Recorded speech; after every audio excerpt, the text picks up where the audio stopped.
Well, what is the business response to climate change in Australia? Can we characterise it? Is it highly diverse? What's really going on? And we thought what would be really good and very helpful, I thought, would be to get somebody who's really across the sort of cut and thrust of the daily politics of climate change in business to provide a sort of brief overview of his take on what's going on. And so we've invited Giles Parkinson here from Renew Economy to perform that task.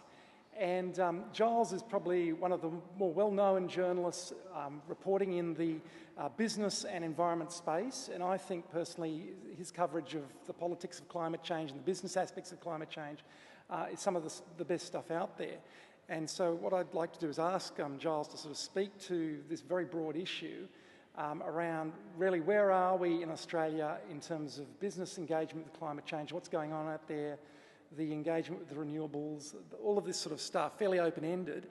And then following that, I'll facilitate a discussion between Andy Hoffman and Giles on really a wrap-up of themes around the what, the why and the how of what we've talked about today in terms of business responses to climate change. So I'll hand over to Giles and thank you.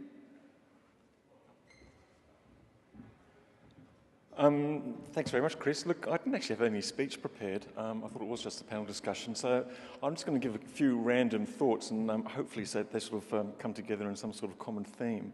And I apologise that I did actually miss most of the sessions, this morning's sessions, which would have been very useful for me. But it was an interesting morning in the renewable energy space, and it's going to be an interesting afternoon in the political space. As, for those who haven't heard, we've got an election, we've got a spill on for the Prime Minister. So business will be watching that with great interest because a lot of the policies that they've defined to deal with climate change and clean energy could well be changed tomorrow and possibly even within 5 weeks. So it's going to be a very interesting time for them all. It was mentioned about the business response to climate change and the sort of the clean energy future, if you like. The truth is there is no business response to it, and in such there's no generic term. It's one of the really frustrating things that you see in the newspapers. Business says they don't like this, business says they don't want that. Well, that's not really true. Some part of the business community say they don't like this or they don't like that, and other parts of the business community say we actually want that because we see the drivers. This has come...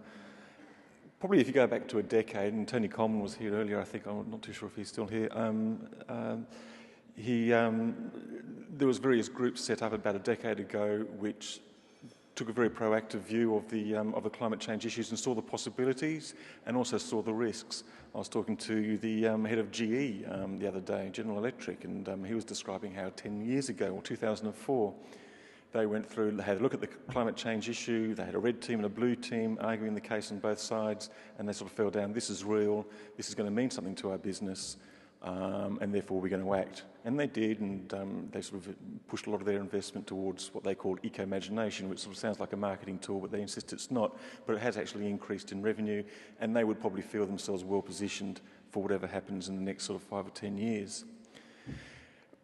But those business responses were probably defined by some sort of abstract or more abstract sort of appreciation of what climate change meant, what it might mean 5, 10, 15, 20 years in the future. So some of the people who were thinking of the real long-term implications on their investments, be they fund managers, be they insurers, be they the builders of long-term infrastructure, were the people probably most focused on what was happening.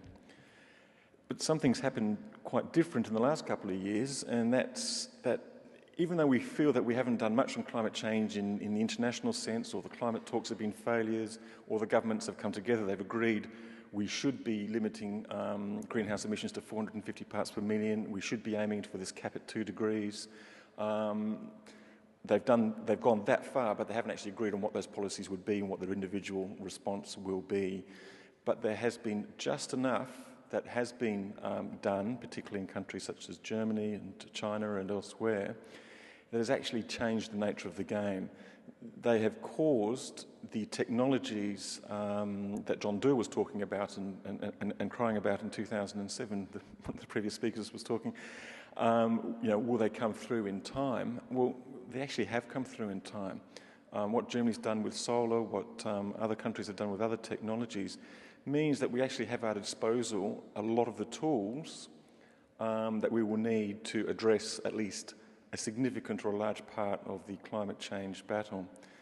And that has actually redefined the way that businesses look at this issue now. They're probably not talking about it in terms of climate change, but they're actually talking about the economic. It's become an economic reality for a lot of businesses, particularly in the electricity industry, where you have the renewables, wind and solar, which the prevailing wisdom in Australia seems to be that they're intermittent, they're renewable and they're pretty useless, but the actual reality is that they're actually cheaper than coal and gas, and they're actually quite useful, and they're kind of eating the lunch of the incumbents and causing all sorts of problems, which we've seen in Europe. Just lost my thread there, sorry about that. So it's how they react to these economic realities that is going to drive a lot of the action in the next 5 or 10 years. We're starting to see a lot of the big investors and the big analytical firms. I've just got a report this week from Citi, which talks about these issues, and UBS and Deutsche Bank and Hong Kong and Shanghai Bank. And so you've got the investors starting to see not just the climate change implications of, you know, what it would mean if you invested too much in coal plants now in Queensland, for instance, or tried to dig up the whole of the Galilee Basin in the hope that China would still want coal in 10 years' time from Australia, but also the implications on the current business models of a lot of the utilities and a lot of other people. And they're also looking at the opportunities for other people with the sort of products that could also help change and make that transition. And that, I guess, is, I'm not too sure how I brought all those threads together, but it is to say that there is really no single business response to this. What has transitioned is from a more of an abstract situation a couple of years ago to a real economic and current and immediate issue, which is why you're seeing a lot of people talking now about the renewable energy target. We've seen Origin Energy this week, we've seen others in the last few weeks. They're really seeing pain, they're seeing real and present threats to their business models. You're seeing other companies who see real opportunities to invest in certain technologies and to make money. And you're seeing a lot of people going through what was described as the Kodak moment of 1970, whatever, when they actually invented the digital technology. They knew what threat it would be, but they sort of thought that well, if they can hide it in the bottom drawer, then maybe it will go away and they can continue. And that didn't happen. We saw it in media as well. They're going through a massive transition at the moment. I was editor of AFR.com. 10 years ago, people forgot they actually had a really good website then, was quite progressive, and the editor closed it down in 2003 because he thought it was ruining his business model and his circulation. So if you shut it down, the internet might go away and he can continue printing newspapers happily ever after. But that didn't work out either, so they brought it back 2 or 3 years later. And we're going to just see a lot of those sort of decisions and those sort of moments, I think, in a lot of different businesses, and it's going to be absolutely fascinating to see the way they respond. Thank you.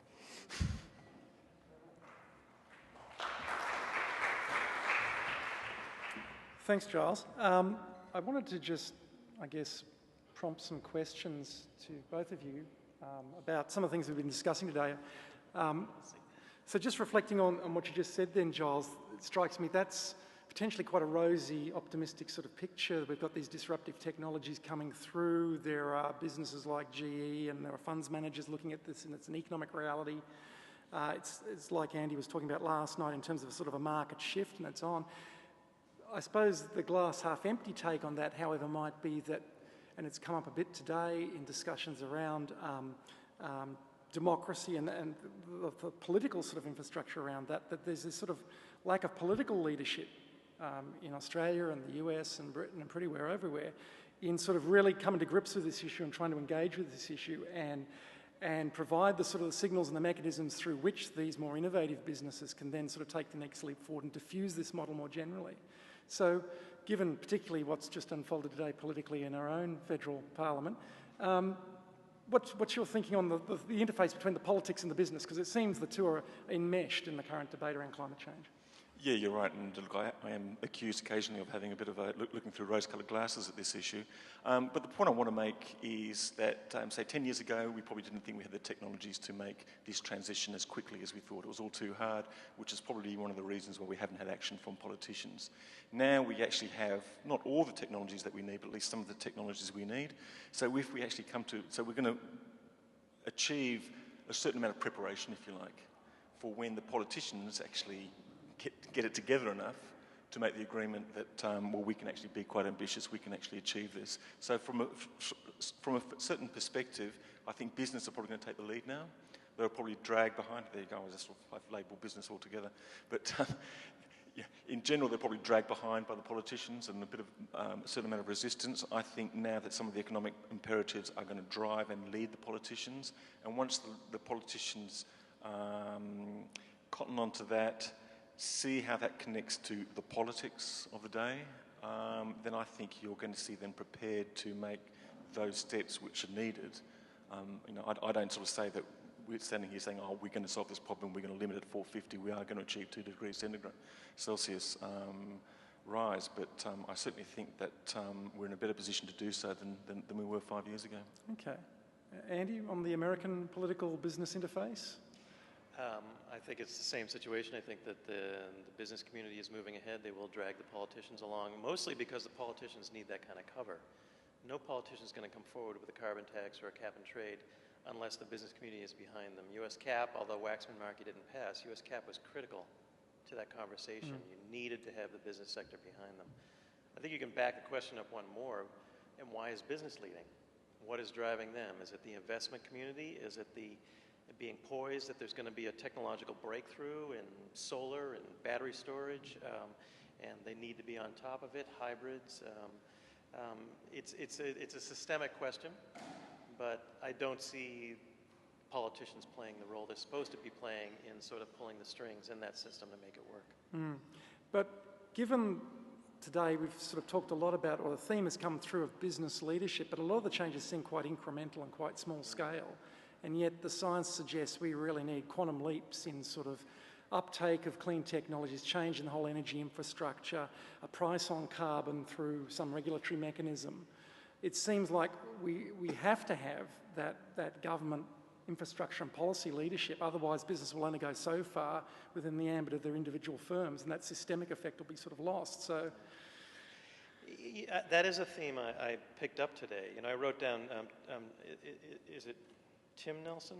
Yeah. Tim Nelson. He said, this is a transition, not a revolution. And I thought that was quite interesting, because others would say, no, we need a revolution. A transition isn't going to get there. Replacing your incandescents with CFLs, pat yourself on the back and say problem solved, that's not going to do it. John Ehrenfeld likes to point out that all we're doing right now is focusing on technologies that reduce unsustainability. That's not the same as producing sustainability. But I don't know how you do a revolution in the business sector that will just totally transform things other than some radical technological innovation.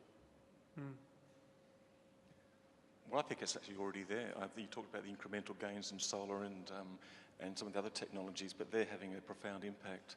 UBS did a report last week suggesting that if it continues as it is, then 50 gigawatts of coal and gas will have to be closed in the next 4 years in Germany. That's like 1/2 of their grid. We look at some of the changing dynamics of the Australian market even, which has actually got the most amount of residential solar in the world. It's had an impact. Demand is down more than 10% of where people thought it would be just 2 years ago. The result is, because we've had overbuilding of capacity in the past, the generation which is owned by the Queensland government, coal and mostly coal plants, is actually redundant. They wanted to sell it for $5 billion. I don't know who's going to buy it because it wasn't needed last year. It operated, but they could have actually done without it. These things seem small, but they are having the most profound effect on business models which were created to fit certain technologies and certain designs of markets. And what we're seeing now is a spanner thrown in, and it's and I think that I think AGL is very hopeful that they're going to have a transition. That's the way they would like to manage it, because they've got a lot of sunken capital in big plants. But if you listen to the heads of the two largest German generators and the two biggest utilities in the US, they're talking about revolution. They're using those words. They're saying, we have a solar revolution. This is going to have a dramatic change. No one's really too sure how that plays out, particularly how you get there, because they can sort of see how it will result. But and it's going to be a very rocky road to navigate. But it's kind of inevitable, and because you can't really step back, even though some of those companies are trying to force exactly that. And in a sense, now where the politics of the situation is, they're actually asking politicians to stand in the way of progress rather than leading it. One writer that I was speaking to recently for an interview was Paul Gilding, who's written a quite upbeat piece I saw yesterday about the climate change situation, basically almost declaring victory for environmentalism and the green cause, which really surprised me because his book, The Great Disruption, paints almost a sort of a cataclysmic vision of pretty major social breakup, the real sort of destructive creation, I guess, as a spin the Schumpeter and sort of argument of whole industries being denuded, significant mortality, big changes. So the story we're getting here sounds like it could be seen as incremental but potentially radical in the sense of these old industries falling by the wayside relatively quickly. So are you suggesting then that there could be some sudden change then in the nature of industry? We're just not seeing it, and overnight there'll be stranded assets of fossil fuels and what have you? What sort of time frame do you see this panning out over? Well, no one really knows, but in this report about Germany, where we've actually sort of this, I mean, it's an advanced economy. It's got it's the strongest manufacturing economy in the world. The reports, UBS have done a report, Deutsche Bank have done a report, HSBC have done a report, and they're all talking about that these assets could be stranded within years. E.ON, the biggest utility in the country, built a gas-fired plant, spent almost $1 billion on it. Only opened it 3 years ago. They're talking about closing it already because what they perceive to be the model for the energy industry 3 years ago is now dramatically changed. It just doesn't fit in there anymore. That's how quickly that transition is happening. How that plays out is probably impossible to tell, but I wouldn't underestimate its force. And a price on carbon, is that essential? We have to have that? Look, I think so. Look, I don't think it's actually essential at the moment in Australia, in the sense that I think it's important. It's important to have a price on carbon, a price. I don't think it's important what that price is at the moment. A price on carbon is important because it sends a signal and a message to all company boards and to all people that you have to value, you have to sort of count this particular commodity or this particular item, and that's absolutely essential because they've never done it before, and that's critical. And that is the mechanism that you are going to use when the politicians come to the day saying, okay, we're not going to have a 5% emissions reduction target, we're going to have a 20 or 25% emissions reduction target, we've got to go for it. And solar and wind are not going to deliver all of that, they're going to sort of take us some way down the path, but we're going to need more of an effort. But that's your mechanism to do that. You're not going to, a green, I don't want to get too political, but I mean, having a green army going around sort of picking up rubbish and building boardwalks is not going to do it. So, that mechanism's essential. I'm not used to being not the most optimistic person on the stage. I'm usually that guy, so this is interesting. I'll try and optimistic you. We can try and imagine what those technological shifts would be. Tim said that he thought that distributed energy would make the grid obsolete. That's mind-blowing, and that would be a revolution. Or if we developed battery storage that had the same unit of energy per unit of volume as a tank of gasoline, the automotive sector, and provided that battery can be charged up in the same period of time. Those kinds of technological shifts can come along. They're extremely unpredictable. Look in the United States right now. The EIA just came out with their forecast 2030. And every president in the United States has been promising since probably Eisenhower, if not before, that the United States will be energy independent. Well, it's about to happen. And the EIA said that the U.S. will be an energy exporter in the next 10 years because of fracking, because of natural gas. Who would have predicted that? With the technology coming along to break the shale gas free, that fundamentally changes the game. But it also, it messes things up. It's going to close coal-fired power plants, but it also, because the gas is so cheap, is diverting a bit of energy from the renewable energy sector. So, if you try and picture what energy is going to look like in Australia or the United States 30 or 50 years from now, good luck. It's going to be fundamentally different, and it's very hard to predict. So we've got massive technological innovation, these market shifts happening, and a positive sort of view on that is that this change will roll out through the sort of market imperatives and what have you. And yet, in your talk last night, Andy, you really stressed the values divide politically in the US, and I think it's probably pretty close in Australia as well. And given the current political scenario we're looking at today, we're going to have possibly a future federal government which is going to take away a lot of those clean energy mechanisms and what have you. So I guess the human dimension, to the flip side of the technology and economics, how do we overcome the divide on the human dimension on this? And is that possible? Is the hysteria around climate change denial, for want of a better word, the last gasp of those that sort of trying to lobby and prevent change, or is this something more fundamental that is going to play out over 10, 20 years of partisan sort of political combat? I think about this question by thinking about whether the climate change issue is a social movement or is it something bigger? Is it a fundamental transition in our society? Is it something akin to the Enlightenment? I mean, the Enlightenment was a shift in how we view the world and our place within it. It was moving beyond superstition and the dominance of the church to look at rational, scientific evidence. It was the beginning of that fundamental shift in how we see the world. Is climate change that? Is it really changing our view? It's entering the Anthropocene. Is that akin to the Enlightenment? Is it that big? Or is it a social movement like Bill McKibben's trying to do, of mobilizing people around 350.org? The social movement metaphor, it troubles me a little bit. In a social movement, you have a clear constituency. You know, women's rights, minority rights, gay rights. We know the constituency that's pushing for those. They get a benefit from what comes out. They have a clear goal. I'm gay, I want to get married. I'm a woman, I want equal pay for equal work. I'm a minority and I want affirmative action and access to higher education. What do we want on climate change? Picture a protest outside the White House, people with signs saying, what do you want? We want X. When do you want it? We want it now. What is X? I want a carbon-free economy. I want it now. I don't think so. I want the end of the fossil fuel sector, and I want it now. That doesn't work either. So the social movement metaphor, I have trouble with. I don't know if that changes the tactics we use, but I think it's bigger. I think it's more like the Enlightenment than a standard social movement. Giles, on that one? Take that. Yeah. I'm not going to try and compete on that one, no. Yeah, look, the politics of climate change just continue to perplex me.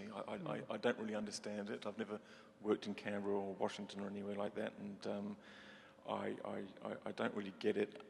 The only explanation, there's clearly ideology is involved here. I don't really understand, never having sort of studied that how that works and how you can be that determined, but obviously people can be very fixed in their ways and fixed in their views, but a lot of it is quite clearly driven by the vested interests, and we shouldn't underestimate how powerful they are and how much of an influence they have. And I was talking to someone this morning who just sort of said, look, you just got to understand that these people are very powerful and they have a lot to lose. And the International Energy Agency has quantified how much they've got to lose if you put in those policies, which they are urging to be implemented. And they've quantified that, and it's $1 trillion a year, and there's a lot of people who don't want to lose that much money. And they've actually almost tried to engender their own social movement in support of it. So I don't quite understand how the dynamics of that works, but that's why you'd hope that the economics of what's happening can redefine some of the politics. Yeah, well, just on that, it occurred to me as you were speaking, the social movement, think of Bill McKibben and 350.org and the fact that they did have a protest outside the White House and James Hansen and the others were chained at the railing around the Keystone Pipeline. And that gives them, what do you want? Yeah. It gave them a target. I actually think it's a misguided target because most people don't make a connection between Keystone and climate change, and they just see obstructionist environmentalists, pains in the asses, misdirected. So again, I still stand by the challenge of creating a social movement around this. But on the flip side of that, I guess if we're looking at the social movement that has probably had a more profound effect, it is the climate change denial industry perhaps, and maybe it's an easier ask in a sense because they're not asking for a radical change in an economic system, they're just trying to maintain business as usual. and they have significant funding from major fossil fuel companies, Coke Industries, etc. But if you look at the way in which they've quite skillfully, I think, created this, I wouldn't call it a faux social movement, but certainly this sort of argument against climate change, against science, link it to fundamentalist religion, link it to a sort of individual rights. They've been very skillful at doing that. And so one of the themes I think today has been quite interesting is this whole micro issue. Well, how do we diffuse change within organisations, the role of emotions in that? How do we diffuse change across societies? And maybe we should be not just looking at sort of the advocates for climate change, but analysing how the climate change denial side of things have been so skillful in sort of setting up the political framework and the terms of debate, much like you were discussing last night, Andy, in terms of going to the Heartland Institute and seeing the sort of the discursive constructions there. I want to echo something you said, Giles. I mean, the environmental movement is indeterminate. Who's an environmentalist? It could be anybody. It could be minority, male, female, poor, rich. It doesn't have a clear constituency. Those who are threatened, whose material interests are threatened by the agenda of the environmental movement, is a clear constituency.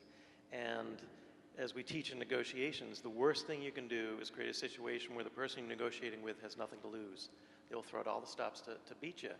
And climate change, especially Bill McKibben's agenda, and I admire Bill for creating a social movement, but he set it up. We want the end of the fossil fuel industry.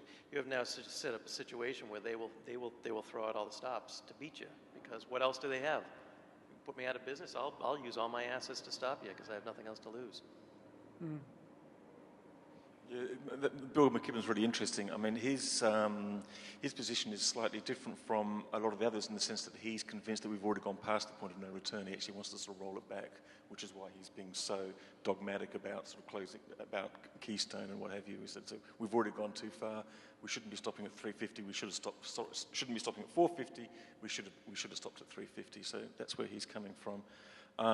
As far as the politics and how do you combat? We've been trying to figure out since 2001 how you, and many decades beforehand, actually how you combat the politics of fear, through which a lot of this topic is expressed. And I'm not too sure anyone's really come up with an answer for that. You'd like to think the politics of hope, but you need a special kind of person to deliver that, and I haven't seen them around so far. Mm. Can I offer something that I think fits with the optimistic theme you're pushing here? May I propose that we're perhaps in the midst of an energy renaissance, that things are changing around us very quickly, very hard to read. The funny thing about a renaissance is you never know you're in it until it's done. And all you know in the moment is the pain of what you're losing, and that's why we have Ron Paul and his Freedom of Lighting Act saying, "How dare you take my incandescent light bulbs?" People just lament what they're losing. People don't like change, but I think an upshot of what you're saying is change is happening around us, and what the outcome will be is anyone's guess, but it will be fundamentally different than what we have right now. Okay. And just one little thing, and because change is happening, I don't think it's actually going to be that hard for some of those politicians, when they're ready for it, to actually flip their policies upside down and express that in a way which is actually sort of suitable. So, I think we could see that with our next government, as strange as it may seem. Yeah. Geez, I'm really optimistic today. I'm not too sure what I had for lunch. Taking happy pills. I might just withdraw that last remark.